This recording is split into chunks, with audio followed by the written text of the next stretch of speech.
Howdy. So, I am coming to you live. I was gonna talk about something else, but I think I'll talk about, so today I spent a lot of time, I'm redoing the 12-week year thing, and I've mapped out how I'm gonna get to my goals. One is I have 35 clients for Jen's Pen. Another is I am audition ready, which is very specific to me. And then the other is I'm living in London. So in 3 months, that's the plan. So I have mapped out how I'm going to do that. And I was working on a portion of that today. And it's more complicated than I thought it would be. It's like a software platform thing that I have to figure out. And okay. I spent a lot of time on it today, and I found myself getting more and more stressed out, and more, I guess, overwhelmed is probably the best way to put it. I just feel like a little in over my head, and then I have this meeting on Mondays with the Alchemist group that I'm a part of, and it's accountability, and it's all this other stuff, and I just found myself like rocking back and forth and getting nervous, and like it's funny because now on Zoom and on these things I can see my face. And it's really funny because everybody has always said to me like, oh, you wear your emotions on your face. Like I don't have a game face at all. And it was funny because I would catch sight of myself in my little box on Zoom, and I'd be like, oh, that's what they mean. Because I thought I would think that my face was totally placid, and I looked up and my face is like, I'm like, okay, yeah, I gotta watch that. But also something that occurs to me that's interesting is that sometimes I'm more in tune with what my body is doing than what my emotions are doing. Like I can feel my body clench up and I'm like, oh, I'm freaking out. Right, okay, I need to relax. But anyway, while I was on the phone, not the phone, but the Zoom, I found myself kind of rocking back and forth with this energy. I'm going to stop because that is just contributing to it. And I found my neck and my upper back tensing and kind of, so I was kind of protecting my heart that way. And I had a lot of tension in my face, and I can even feel right now, even now, it's like in my throat.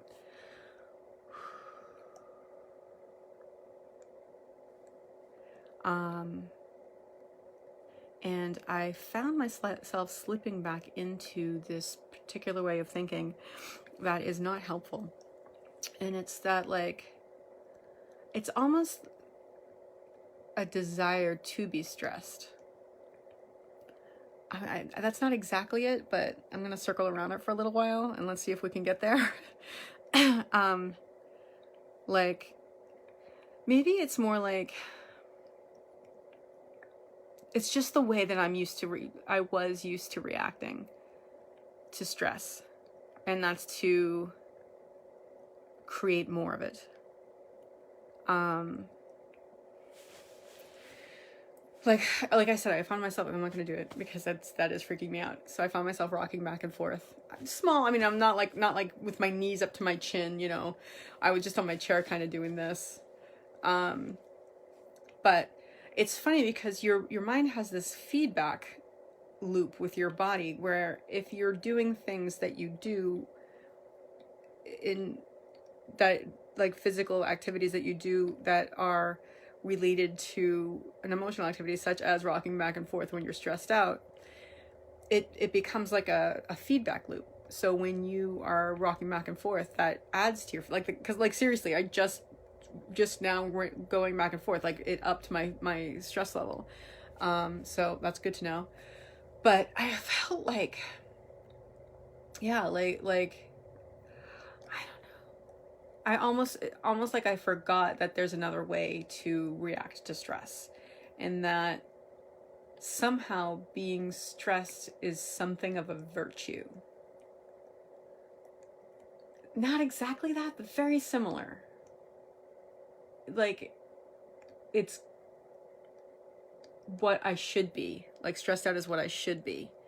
I don't know. It's just, I've given myself a lot to do, and I want to get it all done. And the thing is, I could choose to either do it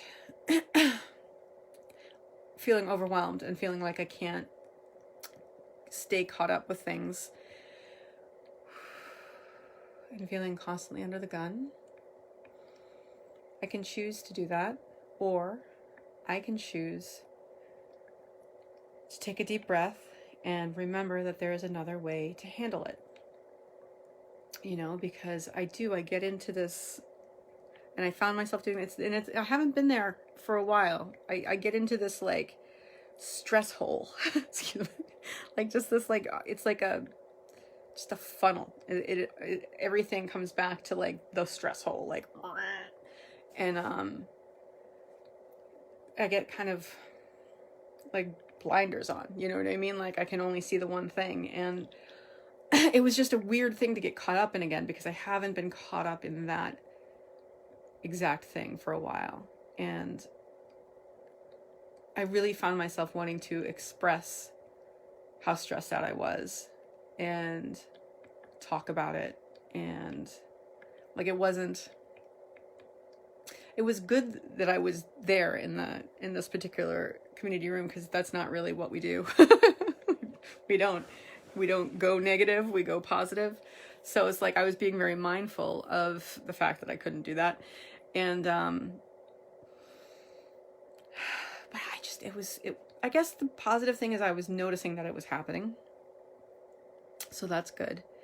But it was a difficult choice to make, to continue calming myself down. I wanted to. There was something about me that wanted to escalate the stress, which is weird. But I'm not going to judge it, because that just adds to an issue, right? That's just an interesting thing that happens. Actually, it reminds me of something I was talking to my housemate about a few nights ago, before I left for Christmas. And I don't want to go into it right now too much, because it's pretty dark. And it's very attached to having like a mood disorder, and it was just thoughts that I've had, or that I am having. And I was talking to her about, you know, like, okay, well, when I do this is what I'm thinking. And it's funny because it's like a thought that occurs often to me, so it does not seem that weird. But when I say it out loud, my housemate's like, oh God.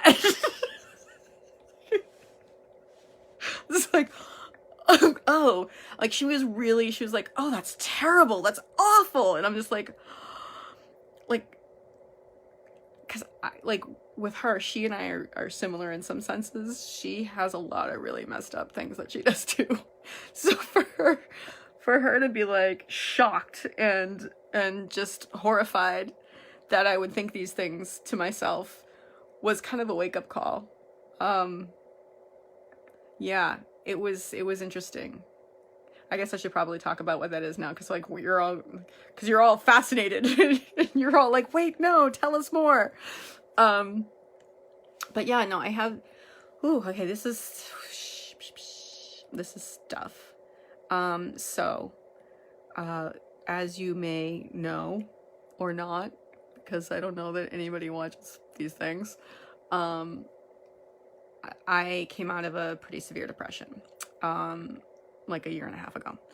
And I was talking about thoughts I would have back then, but also thoughts that still, because there's something weirdly, everybody can have a tendency to beat themselves up about something. But I was talking about how there's a weirdly satisfying component to it, for me at least. And I think maybe some people feel this way, but she didn't think that she feels this way. But she's like, well, what do you mean satisfying? And it was just like, you know, like, just like, take it, you go ahead and just like, yeah, like, just, yeah. And just like I wanted to, yeah, like just satisfying, like punishing myself, and being like two different parts of this is like being a punisher and the punishee. And like the punisher gets the satisfaction of punishing. But the unfortunate part of it is that I'm also the punishee. So it's just like, and I'm not gonna go into it too much tonight because it's a long conversation and it's gonna involve lots of tears. But I still catch myself doing things like that. And it's good that I'm becoming more aware of it. I can feel it in my energy field and in my body. So, I just wanted to point out that as we grow and spiritually and emotionally mature, or as you come out of a depression, if anybody out there has done this, again, it's not you lift yourself out and then you're out. It's kind of what I thought happened when I was depressed. I was like, oh, well, it's like that and you're done. And that's never going to happen to me. It can't possibly happen because it's just not going to happen because I can't do it, whatever. Turns out that it's not just like done and that you have to do it all at once. It's a gradual thing, and it goes back and forth, and you find new things, new places it pops up all the time. And what is satisfying is to recognize them. And it's funny, this light always makes my eyes look red, and it makes me look high. I'm not high right now. I'll tell you when I'm high. I'm not high right now. But it's satisfying to be aware of it when it pops up, to be aware of it, because before I wasn't, because that was all there was.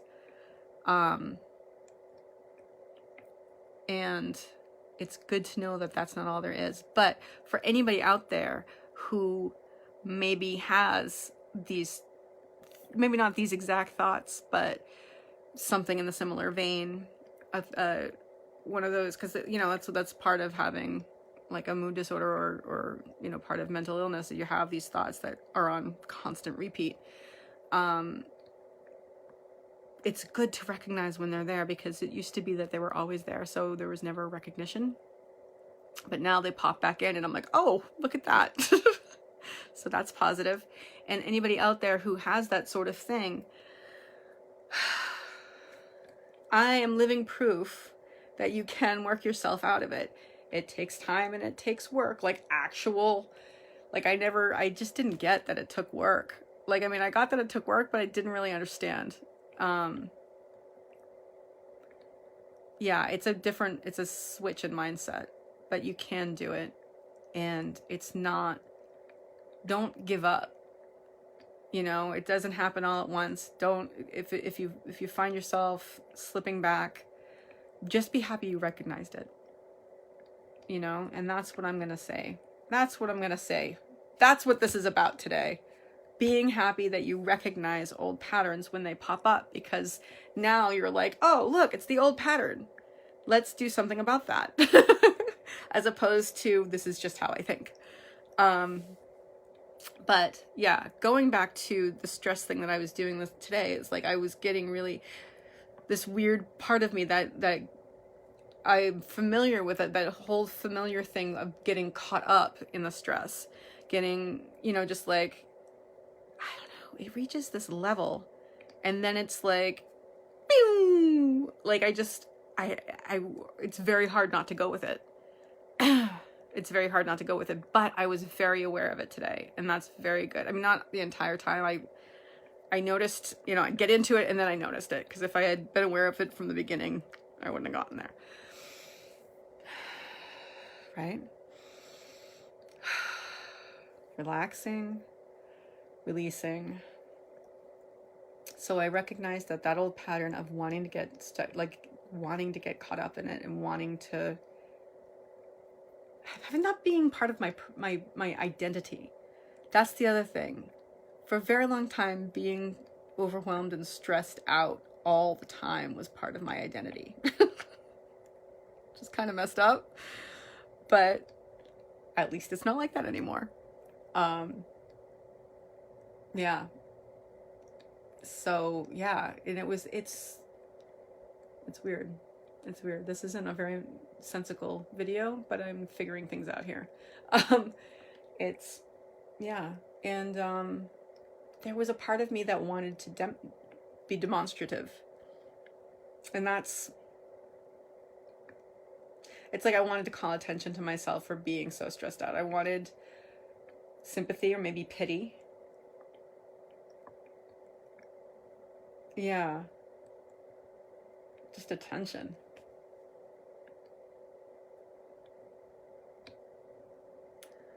Yeah, that's interesting.